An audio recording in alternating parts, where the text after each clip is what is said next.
important to understand yourself, understand what motivates you, understand what destabilizes you, understand what gets you emotional, understand everything. And that understanding helps you to take charge and take control, so that somehow, to an extent, you are able to do an objective self-evaluation. So the first step is self-awareness.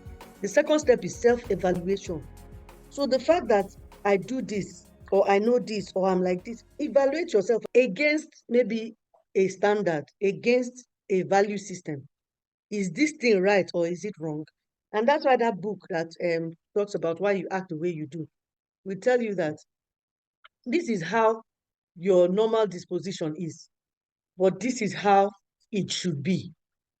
So a sanguine, for instance, who is supposed to be quiet and reflective at some point, will want to still be making noise. You say, no, be reflective. Be reflective now. Now requires that you need to be reflective. So that value system of knowing the time for everything and being able to respond correctly according to the standard or the requirement for per time, that's evaluation. Being able to evaluate myself and say I'm a sanguine, and it's because of the fact that I'm a sanguine that I let this thing slip. I didn't pay attention to this detail, or I didn't pay attention to that detail. So what do I need to do to close the gap? So the evaluation is what is good about my personality, for instance? What is good about my thought pattern? What is good about my actions, and what is not good indeed? And how can I close the gaps? Those type of things, those things are the things that you do when you're doing self-evaluation.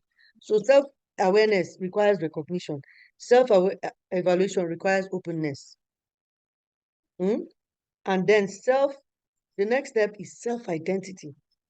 So in that evaluation, it gets you to the point where you will now start feeling bad about yourself as per, hey, this is me, and there's nothing good about me. You will not be able to get out of you start feeling bad about it or touchy about it.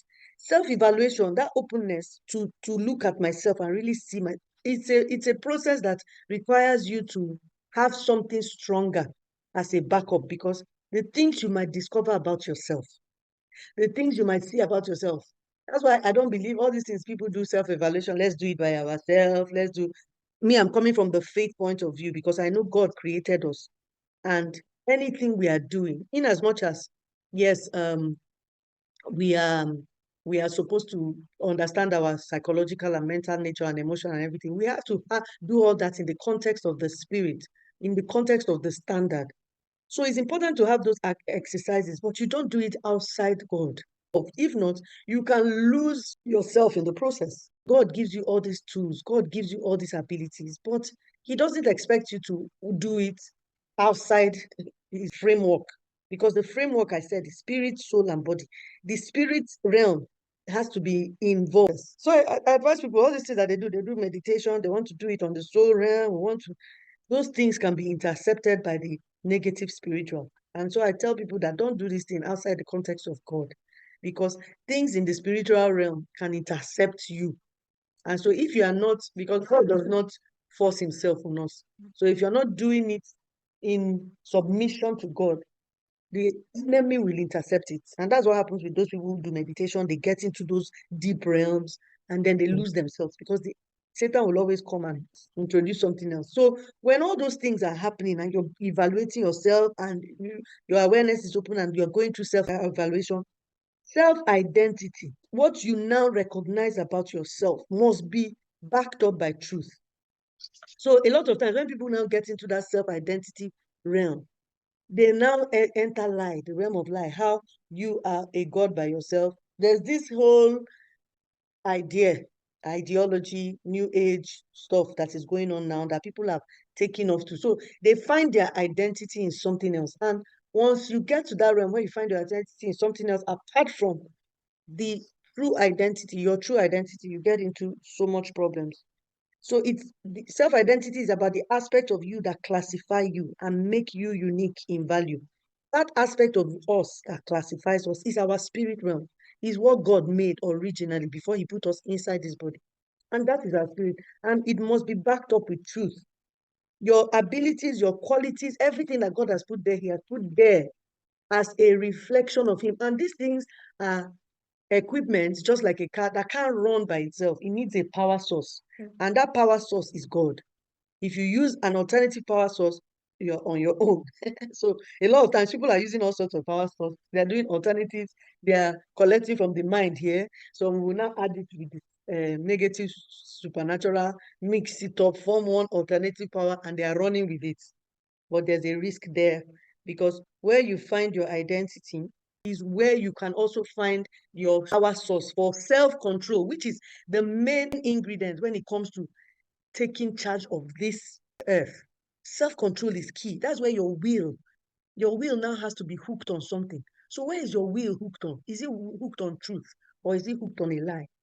So there are people who are enforcing the power of will, but it is hooked on a lie. And whenever whoever controls that lie wants to pull the plug, the person will pull the plug. And you see somebody who has exercised so much self-control and built something that people feel like, oh, one day the plug is pulled. That risk, you can never find it when your source of self-control and your will is hinged on truth, not the lie.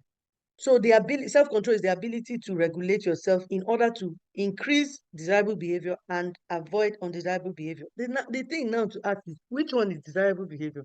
Which one is undesirable?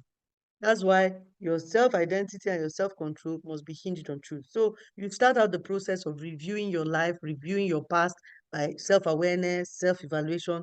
But then when it now starts coming to where can I, okay, now that I've seen all these issues with my life, where can I find the help I need?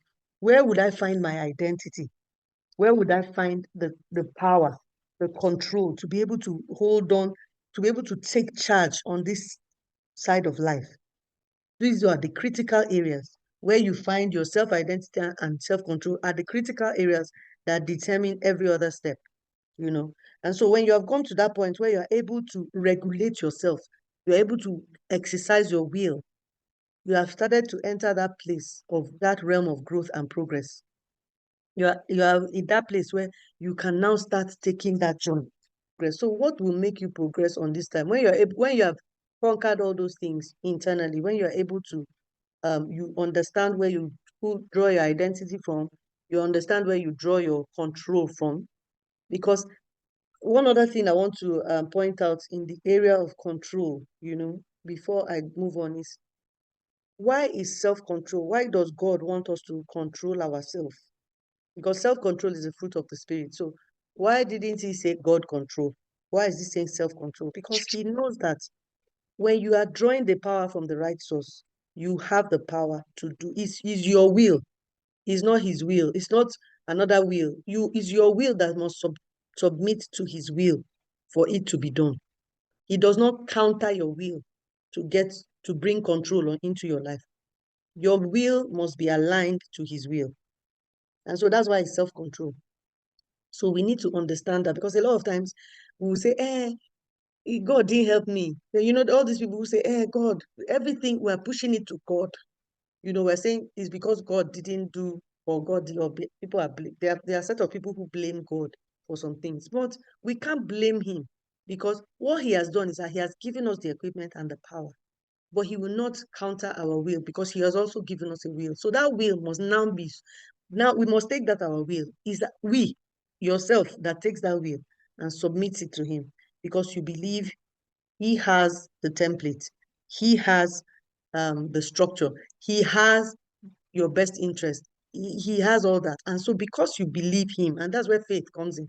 I believe him. I believe my identity comes from him. And so I also believe my power comes from him. So you pull your sense of self-identity from him and your power from him. And then we can now start entering into those places where, personal growth, relationship growth, leadership development matter. So, Christabel, I want to ask you again now. Do you want to still continue moving on without reviewing your 2023? No, I'd like to review. Exactly. Because now you've seen that there are things you might not be conscious of that you need to take full consciousness of. And so